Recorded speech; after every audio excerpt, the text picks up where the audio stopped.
It is 1977 in New Orleans. A makeup artist is curling the hair of the 11-year-old Brooke Shields. Someone paints her lips bright scarlet red. They hand her a pair of high heels. Then they put her in a thin nightgown. And in the next room, a group of adult men have been waiting for her and given one instruction. When she comes in, bid on her body. The girl on that platter has never kissed anyone in her life. She still does homework after set. And the man who cast her had rejected Jodie Foster for the same role, not because Foster could not act, but because at 14 she was too old. He wanted younger. They lay her down on a silver platter. The room smells like incense, thick, everywhere, soaking into everything. She will remember that smell for the rest of her life. Outside that room, an Oscar-winning cinematographer is adjusting his lights. A director nominated for the Palme d'Or is checking the frame. This film was not banned. Well, it was, in 2 Canadian provinces, for 17 years. But everywhere else, it was celebrated. It was praised. It was nominated for awards. So how did they find the girl who replaced Jodie Foster? They did not have to look very hard. Because 2 years earlier, in 1975, a fashion photographer named Garry Gross had already done something that should have ended careers instead of starting them. Terry Shields, Brooke's mother, had arranged through the Ford Model Agency for her 10-year-old daughter to do a photo shoot financed by Playboy Press.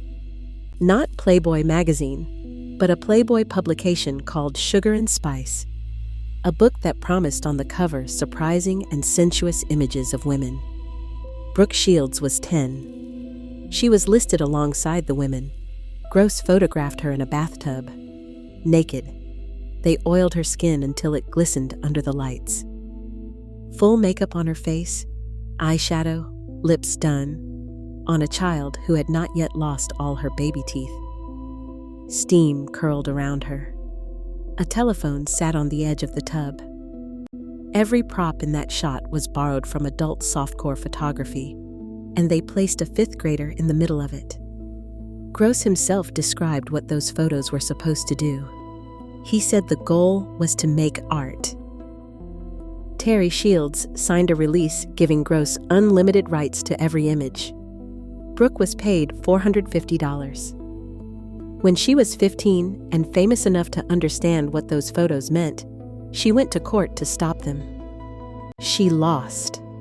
A judge ruled that a child is bound by the consent her guardian gave. The photos stayed in circulation for decades. Those photographs were reportedly seen by Louis Malle while he was casting Pretty Baby. He saw a 10-year-old girl, oiled and made up to look like something she was not, and his reaction was not disgust. His reaction was, "That is my Violet." The photos did not disqualify Brooke Shields. They were her audition. Now here is what they did with her once cameras were rolling. The crew prepared her the way you would prepare an adult actress for a seduction scene. They dressed her in a sheer thin gown. She was 11. They placed her on a silver platter, carried her into a room filled with smoke, and dozens of adult male actors who had been directed to stare at her, bid on her, make comments about her body. The madam announces to the room that the child is as fresh as a baby's lips. The bidding begins. The winning bidder pays $400. He takes the child upstairs. Before the auction, the older prostitute characters had coached Violet on what to do. They told her to scream at first, then pretend to enjoy it. They rehearsed with her how to behave during her own assault.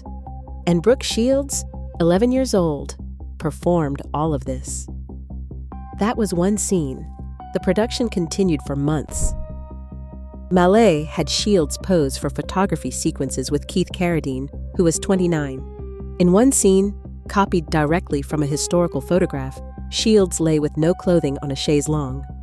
She said she was briefly upset during that scene, not about the nudity, but about the fact that she did not have breasts yet. An 11-year-old girl performing for a camera and her concern was that her body had not developed enough. That detail tells you everything about the reality she was living inside. There were scenes where she was slapped across the face by her adult partner. She was whipped and carried to a shed for a beating. And through all of it, the camera kept rolling, composing every frame like a painting, making exploitation look like art. And then there was the kiss. Brooke Shields had never kissed anyone in her life. Not a boy from school, nobody. Her first kiss ever happened on this film set, with a 29-year-old man, while the director watched and a full crew stood around them. She said in her 2023 documentary, "I had never kissed anybody before." Susan Sarandon, who was dating the director during production, called Shields more mature than her age. Terry Shields was present on set throughout filming and saw nothing wrong with any of it. In Terry's mind, Louis Malle was a genius, and genius justified everything. Decades later, Shields described what that set actually felt like.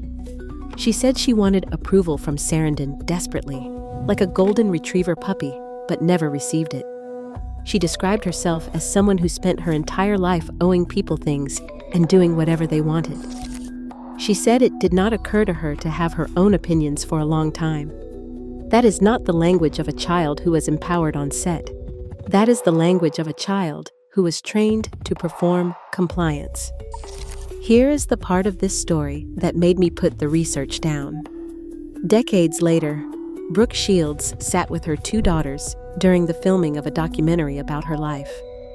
Her daughter asked the simplest, most devastating question imaginable.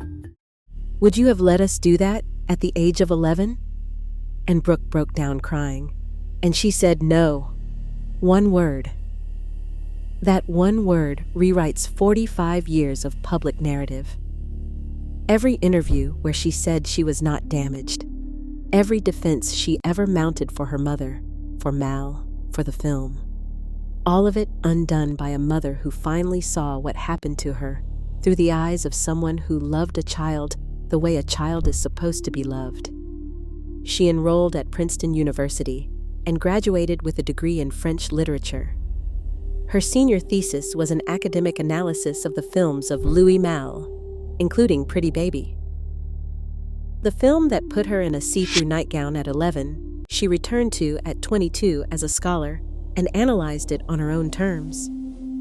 In that thesis, she included one detail that stopped me cold. She wrote that the dramatic haze they used to make the brothel scenes so beautiful was a substance with a rich and inescapable incense smell that spread throughout all areas and permeated all materials. That is not a film critic's observation. That is a child's sensory memory. She remembered what that set smelled like.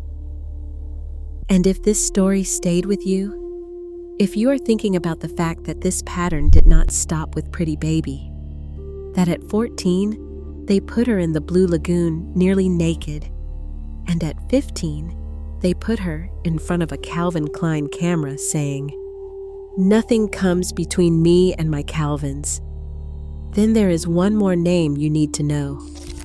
She was the original choice for Pretty Baby. She was 14, and Malle rejected her for being too old. 2 years earlier, she had played a child prostitute in Taxi Driver. And what happened to Jodie Foster in the years after that film, the assassination attempt on a president carried out in her name, the decades of silence she maintained, the way she rebuilt everything on her own terms, that is in almost every way a parallel story to this one. Same industry, same decade, same question nobody wanted to answer.